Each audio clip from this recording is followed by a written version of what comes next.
আসসালামু আলাইকুম everyone, welcome to my channel. আশা করি সবাই অনেক অনেক ভালো আছেন। নতুন আরও একটা ব্লগ দেখার আমন্ত্রণ জানিয়ে আমি আমার আজকের এই ব্লগটা শুরু করতে যাচ্ছি। তো আজকের ব্লগটা সেরকম জমজমাট না, একটু সিম্পল হবে। অ্যান্ড এদিকে হচ্ছে দুপুর রান্নার জন্য সবকিছু প্রস্তুতি করে নেওয়া হয়েছে। তো এখন হচ্ছে দুপুর রান্নায় যাওয়া যাক। তো এই কারণে কড়াইতে হচ্ছে তেল দিয়ে দিয়েছে। ফার্স্টে হচ্ছে ডালটা রান্না করে নিবে। তো ডালটা হচ্ছে আজকে কাঁচা বাগার দিয়ে একটু ঘন করে রান্না করা হবে। এটা আমার কাছে খেতে অনেক বেশি ভালো লাগে। তো যার কারণে হচ্ছে এখানে পেঁয়াজ আর রসুন দিয়ে দিল। তো এটা যখন ব্রাউন হয়ে যাবে তখন হচ্ছে এইখানে ডাল দিয়ে দিয়েছে, আর এরপরে হলুদ আর মরিচের গুঁড়া দিয়ে লবণ দিয়ে এটাকে পানি দিয়ে হচ্ছে সিদ্ধ করতে দিয়ে দেবে কাঁচা মরিচ দিয়ে।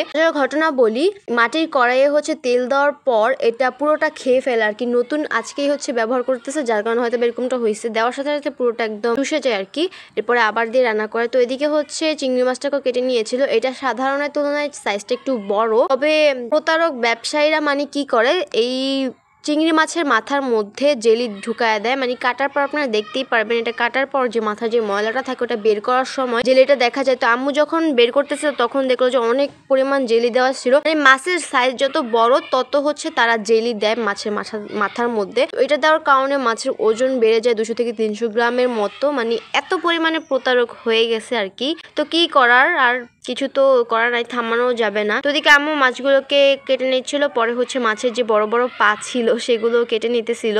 এটা আমার কাছে খেতে অনেক ভালো লাগে। আর ওইদিকে ডালটা অলরেডি রান্না শেষ। তো এখন হচ্ছে বিলাতি ধনিয়া পাতা দিয়ে আমাদের গাছেরই, সেটা দিয়ে এরপরে নামিয়ে ফেলবে। আর এখন হচ্ছে চিংড়ি মাছ রান্না করতে দিবে, যার কারণে কড়াইতে আবার তেল দিয়ে দিল। এখন হচ্ছে মাছগুলোকে ভাজতে দিয়ে দিবে একে একে। এর আগেই হচ্ছে নুন হলুদ দিয়ে মাখিয়ে নিয়েছিল। তো এখন হচ্ছে মাছটাকে কষিয়ে নিবে, যার কারণে পেঁয়াজ মরিচ আর সব ধরনের বাটা মশলা দিয়ে মশলাটাকে কষিয়ে নিচ্ছে। এরপরে হচ্ছে এখানে হলুদের গুঁড়া, দেন হচ্ছে মরিচের গুঁড়া আর লবণ দিয়ে এটাকে ভালো করে মিশিয়ে নিবে। তো যখন এটা কষানো হয়ে যাবে তখন এটা যেহেতু শুকিয়ে যাবে, তো তারপরে আবার পানি দিয়ে এরপরে হচ্ছে মাছগুলোকে দিয়ে নামিয়ে ফেললেই হয়ে যাবে।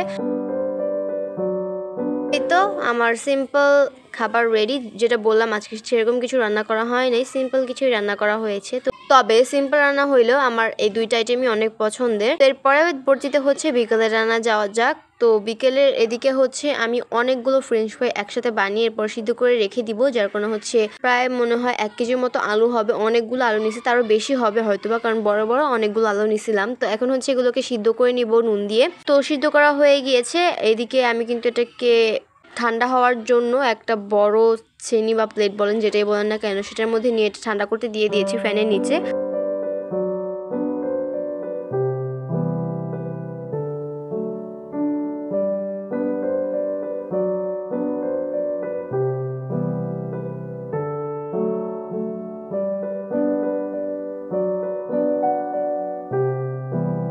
এটা যখন ঠান্ডা হয়ে যাবে তখন এখানে হচ্ছে কর্নফ্লাওয়ার দিয়ে অ্যান্ড হচ্ছে ব্ল্যাক পেপার দিয়ে এটাকে হচ্ছে মিক্স করে, হাত দিয়ে করা যাবে না যেহেতু এটা সিদ্ধ করা। তো যার কারণে আমি একটু ঝাঁকুনি দিয়ে করতেছিলাম যাতে এগুলো ভেঙে না যায়। এরপরে হচ্ছে কিছু পলিব্যাগের মধ্যে রেখে দিব, আর হচ্ছে কিছু আজকেই ভাজবো। যেহেতু ফ্রেঞ্চ ফ্রাই তৈরি করা আমার কাছে অনেক খাটনির মনে হয়, আর সিদ্ধ করে বানাতে অনেক বেশি টাইম লেগে যায়, যার কারণে এগুলো হচ্ছে ফ্রোজেন করে রেখে দিব। এরপরে মানে যখন খেতে ইচ্ছে করবে খাবো। আর সন্ধ্যাবেলা এমনিতে একটু কিছু না কিছু খেতে ইচ্ছে করে, যার কারণে ফ্রেঞ্চ ফ্রাইটা আমার কাছে বেস্ট মনে হয় খাবারের মধ্যে। তো যার কারণে আমি এভাবে রেখে দিলাম। তো এদিকে আমি কিন্তু কিছু ভেজেও নিলাম মোদের জন্য, আর এদিকে ফাইজাদের খেতেও দিয়েছি। রায়না হচ্ছে ফার্স্টে ঘুমিয়েছিল, একটু পরে রায়ানে উঠে যায় হয়তো বা ফ্রেঞ্চ ফ্রাইয়ের ঘ্রাণে, কারণ রায়ান আর ফাইজার দুইজনেরই ফ্রেঞ্চ ফ্রাই অনেক পছন্দের, আমাদেরও পছন্দ।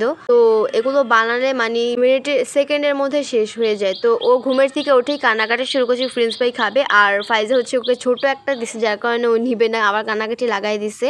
তো যাই হোক, আজকের ব্লগটা এই পর্যন্তই রাখলাম। দেখা হবে পরবর্তী কোনো ভিডিওতে। আই হোপ আমার আজকের এই ব্লগটা আপনাদের সবাদের কাছে ভালো লেগেছে। তো যদি ভালো লাগে তাহলে অবশ্যই একটা লাইক দিয়ে কমেন্ট করে জানাবেন, আর যদি চ্যানেলে নতুন হয়ে থাকেন তাহলে চ্যানেলটা সাবস্ক্রাইব করে দিবেন, আর যারা অলরেডি সাবস্ক্রাইব করেছেন তাদেরকে অসংখ্য ধন্যবাদ। আর যদি ফেসবুক পেজ থেকে দেখে থাকেন তাহলে পেজটাকে ফলো দিয়ে পাশেই থাকবেন। আল্লাহ হাফেজ।